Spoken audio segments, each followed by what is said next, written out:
Mes chers élèves de 4e année, bonjour encore une fois et bienvenue dans une nouvelle leçon de français. Pour cette séance, j'ai choisi pour vous une leçon de grammaire et dans laquelle nous allons parler du GNS. Vous connaissez sans doute ces initiales GNS, groupe nominal sujet. Le groupe nominal sujet. Mais tout d'abord, il faut définir, il faut donner une définition. Qu'est-ce que ça veut dire un groupe nominal? Un groupe nominal, c'est un groupe de mots qui tournent autour du noyau de la phrase ou bien du nom. Un groupe nominal, c'est un groupe de mots qui tournent autour du nom, que ce soit les déterminants, les adjectifs, les compléments de nom, etc. Tout ce qui tourne autour du nom, ça s'appelle un groupe nominal. Et le S, ça veut dire le sujet. Là, on parle de la fonction, du rôle de ce groupe nominal sujet. D'accord? Alors, pour démarrer notre leçon, j'ai présenté 3 petites phrases et je vais les lire et étudier. Les vaches paissent dans le pré. Le verbe paître. Les vaches paissent dans le pré. Le verbe paître, ça veut dire brouter l'herbe dans la prairie ou bien dans le pré. Alors, si je cherche dans cette phrase les groupes nominaux qui forment cette phrase, je vais trouver d'abord ce groupe nominal, les vaches,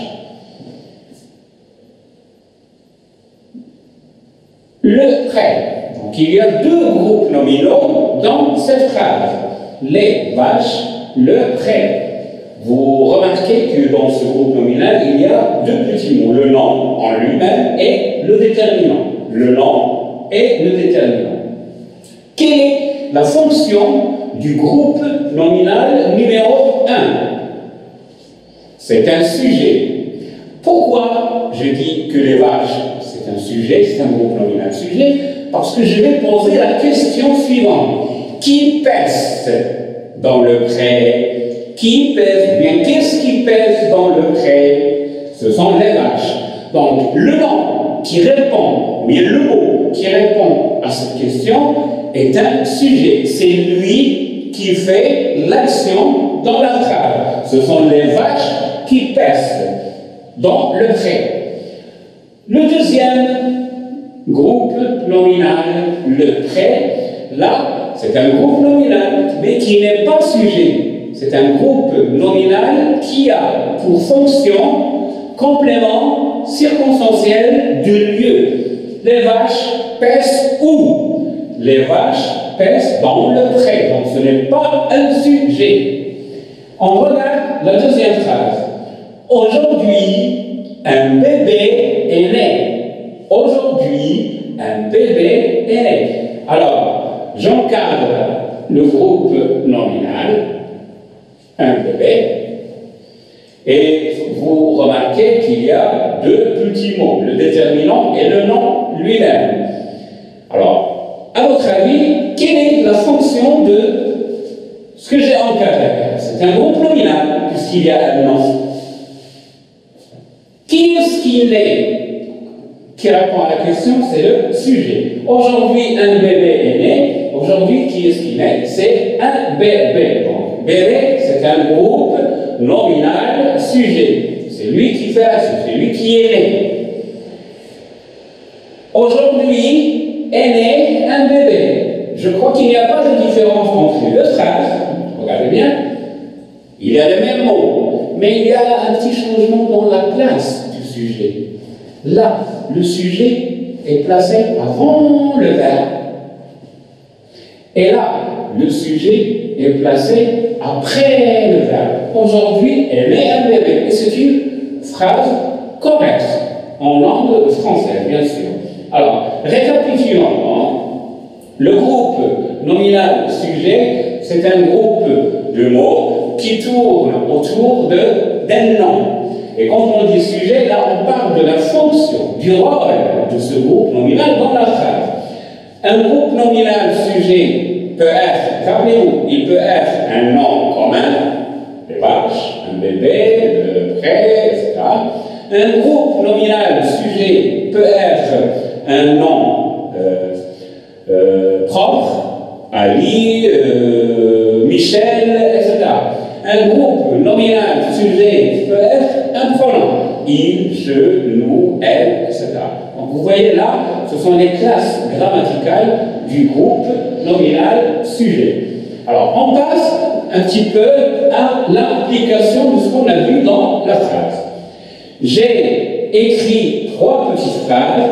Nous allons étudier et chercher dans chaque phrase les groupes nominaux sujets. D'accord? Et auparavant, j'ai souligné dans chaque phrase un groupe nominal. Et vous allez me dire si ce groupe nominal souligné est un sujet ou bien autre chose. Papa lit le journal. À votre avis, j'ai souligné papa. À votre avis, papa, quelle est la fonction de papa? Papa lit le journal. Là, nous avons dit que pour trouver le sujet, pour trouver celui qui fait l'action, on peut poser la question qui fait quoi? Qu'est-ce qui fait quoi? D'accord? Alors, papa lit le journal. Alors, on pose la question. Qui lit le journal?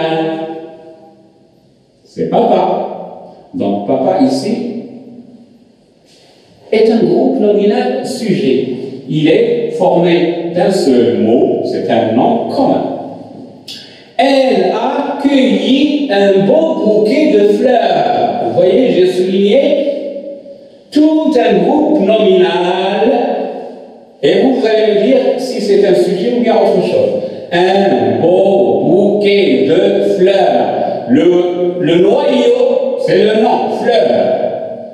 Pardon, c'est le nom bouquet. Un beau bouquet de fleurs. Fleur ici, c'est un complément de bouquet. Le déterminant, l'adjectif et le complément de nom. Vous voyez qu'il y a un groupe nominal. Ce que j'ai souligné, est-ce que c'est un sujet ou bien autre chose? Est-ce que je peux dire elle a cueilli ou bien qu'est-ce qui a cueilli?